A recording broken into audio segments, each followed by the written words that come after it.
Olá, habitantes da internet, eu sou a Alicia. Eu sou a Yara. E esse é o Mentes Devaneio. E normalmente a gente está acostumado com filmes onde, por mais que a trajetória do personagem seja difícil, mas a gente tem aquela crença que no final tudo vai dar certo. Porém, hoje a gente fez uma lista de 5 filmes em que o mal vence.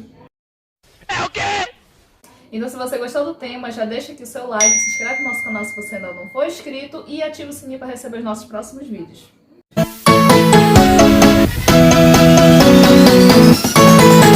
E o nosso primeiro filme é 300, que foi lançado em 2006, sob a direção de Zack Snyder. E no início do filme a gente vê que estamos em 480 a.C. e a gente vê que há uma batalha entre a Pérsia e a Grécia, onde o rei da Pérsia é o Xerxes, que quer dominar o mundo. Bem diva. E na Grécia existe Esparta, que é governada pelo rei Leônidas, e ele decide que não irá se curvar por rei Xerxes. Porém, o oráculo fala pra ele que ainda não é o momento, e como lá ele governa, mas ele não tem, total poder de decidir por tudo, mesmo sendo rei, não cedem o exército completo pra ele, e ele fala que vai dar um passeio, basicamente, com a sua guarda pessoal de 300 homens. E só que ele vai pra batalha, e aí a gente pensa, meu Deus, como que vai ser isso? 300 homens contra milhares? Só que eles são muito bem treinados, eles lutam bem no início, as estratégias são muito boas, e a gente pensa, não, no final vai dar certo, eles vão conseguir vencer, mas chegando no fatídico final, eles são traídos e eles perdem. Sim, E o filme acaba desse jeito, com todos mortos, até o Leônidas, que é o protagonista. E aqui o filme, ele cativa bastante as pessoas justamente por todo o cenário, pela forma como os espartanos eles se comportam, até pelo Xerxes, todo divo, cheio de piercings, na época bem rebelde dele. Com certeza, o Rodrigo Santoro arrasando. Com certeza. Não, eu quero divar, quero brilhar, vou usar tudo de ouro. E aqui esse filme é muito bom, pra mim ele é muito visualmente bonito, porque a forma como é trabalhado, a guerra em si, mesmo que seja revoltante até no final, mas ainda assim a gente sabe que eles morreram com honra e eles morreram de certa forma satisfeitos de saber que eles não se curvaram. É verdade. O nosso próximo filme é Irreversível, que foi lançado em 2002 com a direção de Gaspar Noé. E aqui vai contar a história da Alex, que é uma mulher que foi violentamente, eu ia falar. Tá muito certo. Brutalmente. E aqui o Marcos, o namorado dela, junto com um amigo, Pierre, vão tentar buscar vingança por ela. Só que o filme aqui ele é mostrado de uma forma muito confusa, justamente pelo que ele começa do final até o início. Ou seja, o começo ele é o final. Ao contrário. É o contrário. E aqui a gente não entende muito bem aquela caçada, mas depois a gente vai entendendo aos poucos o que realmente aconteceu. E aqui a gente vê que por mais que ele esteja buscando a vingança deles por causa dela, mas ainda assim é irreversível o que aconteceu com a Alex. Ela foi violentada e eles, por mais que tenham como se fala? Conseguido a vingança deles, mas não mudou muita coisa. Não adiantou. De certa forma, estragou mais a vida deles, o outro meio que pagou pelo que fez, mas a gente sabe que não é o suficiente. E ela continuou sendo estuprada. Como o nome do filme já diz, o que eu faço? Ele é irreversível. Não há o que a pessoa possa fazer para o outro deixar de sentir aquilo. Ela não vai deixar de ter sido estuprada porque mataram o cara. E o nosso terceiro filme é Seven, Os Sete Crimes Capitais, que foi lançado em 1995, sob a direção de David Fincher. E no início do filme a gente começa o William, que é feito pelo Morgan Freeman, que ele é um detetive que tá meio que pra se aposentar, mas ele ainda precisa pegar um último caso, meio que forçadamente, pra treinar o novato nessa área de investigação, que é o David, feito pelo Brad Pitt quando ainda era bonito. Sim.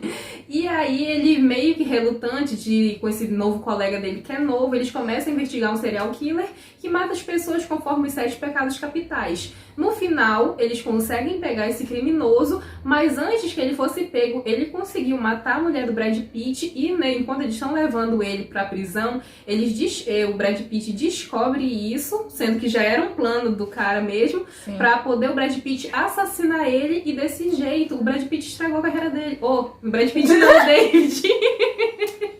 Ele tá voltando depois da cadeia. O David estragou a carreira dele. Porque ele atirou... Chega. Tá, Ai. o David, ele atirou no cara e essa era a intenção dele, porque ele tinha inveja da vida do David. Então, ele, na visão do próprio assassino, ele merecia morrer. E no caso, o Brad Pitt significaria a ira, que é o último dos pecados capitais, que também seria punido através da prisão. Ou seja, tudo saiu como o serial killer queria. Sim, Tudo tinha sido planejado desde o início e ele caiu. A gente fica olhando e realmente foi um plano perfeito. Uhum. Foi um plano tão calculista que eu fiquei impressionada. O problema aqui é a raiva que quando a gente entende qual é o plano dele. Uhum. E de certa forma também era inevitável que aquilo acontecesse. Aqui o mal vence e de uma forma magnífica, de certa forma. E o nosso próximo filme é Garota Exemplar, que foi lançado em 2014 com a direção de David Fincher também. E aqui vai contar a história da Amy, que é uma mulher que, aparentemente, para muitos, ela é perfeita, junto com o marido dela, que é o Nick. Mas só que no quinto aniversário de casamento dos dois, ela desaparece misteriosamente. E aí o filme vai se desenrolando nessa investigação para saber o que aconteceu com a Amy. E aos poucos as pessoas vão notando que o casamento, que parecia tão perfeito, não é tão perfeito assim. O próprio Nick não demonstra nenhum tipo de sentimento, um abalo assim pela Ele pessoa. não fica triste, às vezes parece que tá até feliz com o desaparecimento da Sim, mulher. eu acho até engraçado aqui, porque pra mim o Ben Affleck parece que tá com a mesma cara. Parece que ele não sabe exprimir em quase todos os filmes algum tipo de emoção. Eu não consigo muito me simpatizar com o Ben Affleck, mas enfim. E com esse comportamento estranho deles, muitos começam a suspeitar que ele é o assassino ou que ele fez alguma coisa de errado com a Amy. Enquanto isso, a gente vê o início do filme até a metade, tudo pela perspectiva do Nick. Mas depois disso, a gente vai ver pela perspectiva da Amy. E a gente descobre que ela é, de certa forma, uma pessoa fria, calculista, ou seja, ela é quase uma verdadeira psicopata, porque ela planejou tudo aquilo justamente porque ela estava insatisfeita com o casamento, ela estava com raiva do Nick, estava insatisfeita com ele, então decidiu planejar e forjar a sua própria morte para colocar a culpa toda no Nick e tentar fugir e meio que tentar ser livre, mas a gente... Não, ainda é primeiro isso, depois que ela mudou de ideia, que ela achou que ele não merecia isso, porque o plano inicial dela era se matar. E meio que de certa forma deixar o próprio corpo num rio boiando por aí para que ele fosse preso e acabasse totalmente com a vida dele. Sim, aí, mas só que teve umas certas cenas aqui que eu fiquei muito puta. Porque a gente fica, de certa forma, muitos não se simpatizam com a Amy, mas a gente se simpatiza justamente porque foi um plano que, de certa forma, era perfeito. E, além do mais, as motivações dela, junto com os pensamentos dela, também pareciam muito coerentes, por mais que seja errado. Meio doentio, levada ao extremo, mas fazia sentido. Sim. Se ela simplesmente, sei lá, quisesse se separar por esses motivos ou algo do tipo, era aceitável, mas não. Separar era pouco, né? Ela queria destruir a vida do cara. Sim, mas só que ela, depois disso, acaba mudando de ideia justamente porque ela viu uma entrevista do Nick. Mas depois disso, alguns casos vão acontecendo que meio que acabam deixando ela desvantagem, que também contribui para isso, mas ela, de certa forma, muda de ideia por pensar que o Nick, aparentemente, tinha meio que... Ainda tinha sentimentos por ela, igual no início do casamento. Então ela meio que volta pra ele, na verdade ela volta pra ele, mas falando que ela tinha sido sequestrada por um cara que ela tinha conhecido na época do colegial, que era super apaixonado por ela e tinha sequestrado ela. Aí ela tira as acusações do Nick, mas só que ele não quer ela. Mas ela acaba forçando ele a ficar com ela, porque senão as suspeitas iam cair dele de novo, o mundo inteiro ia ficar com raiva dele, fora que isso ia acabar com a vida dele, então ele é obrigado a aceitar ela. Porque eles falam como que ela fala pra ele assim, que como que ele pode se separar dela, sendo que ela voltou depois de um sequestro, uma esposa frágil e perfeita, e por que ele faria isso com ela, que ela ia ficar arrasada, e as pessoas por isso iam se voltar contra ele. Ainda tinha as acusações de traição por parte dele, então isso tudo contribuía para ele ser o péssimo marido e ele ia ser o inimigo de todo mundo. Sim, e no final ela ainda conseguiu, através da inseminação artificial, engravidar dele, ou seja, ela ia botar pra mídia que ele largou ela e o filho depois desse sequestro e ia pintar ele como se fosse o monstro da história e ele é obrigado a ficar com ela.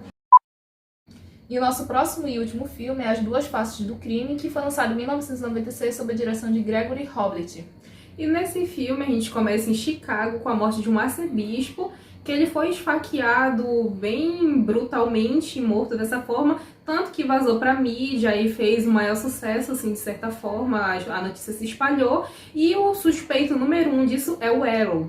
Então, o Martin, que é um advogado que quer aparecer e quer resolver casos mais complicados, assim, pra ganhar mais sucesso, ele diz que vai defender o Aaron porque ele acredita que o Aaron não é culpado e, de certa forma, já vai sair como matar 2 coelhos numa cajadada só, ele vai ficar famoso com o caso. E ele faz de tudo, busca provas e reúne e consegue provar que o Aaron é inocente. Porém, o final vem nos dar um tapa na cara e na cara do Martin que o Aaron não é inocente, ele é culpado, ele é um psicopata que enganou ele e fez parecer que era inocente, e o Martin literalmente fez um favor pra ele, provando no tribunal que ele era inocente, e aí ele liberou um psicopata na sociedade e depois ele não tinha como provar que o cara era culpado.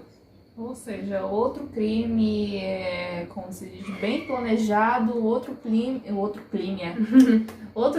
bem planejado que acabou com a nossa expectativa, justamente porque a gente sabia que o mal vence e a gente, de certa forma, não fica com raiva. Porque na verdade a gente não fica com raiva. Não, às vezes eu fico braba quando a pessoa é enganada por alguém que tá literalmente na cara dela que tá sendo culpado. Aí, tipo, ele não. O ator faz parecer o tempo todo que ele é inocente.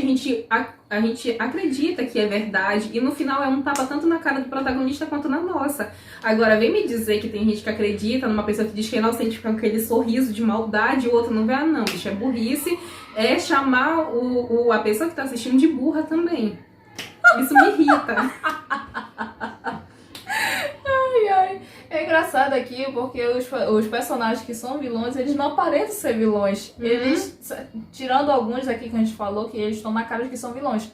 Mas tem uns que não, eles mentem tão bem e, de certa forma, não é só a gente que se faz sentir besta, mas a gente percebe que parece que todo mundo do planeta é besta. Pois é, mas dessa forma às vezes até ainda serve, porque é tão absurdo que tu fala, tá, eu não descobriria isso. Foi um plano bem bolado, parabéns, você nos enganou e assim a gente aceita. Agora, quando não é do jeito certo, aí a gente fica braba. Nesse caso aí, tanto dele quanto da Amy, que é do filme passado que a gente falou, eles estão muito bem, então a gente realmente acredita, tanto desse no final quanto da outra que é até a metade, a gente acredita realmente que eles não são culpados de nada. É verdade. Quer dizer, às vezes não. Então é isso, se você gostou do vídeo, não esquece de deixar seu like, se inscrever no canal se você ainda não for inscrito e ativar o sininho para receber nossos próximos vídeos. E é isso, tchau!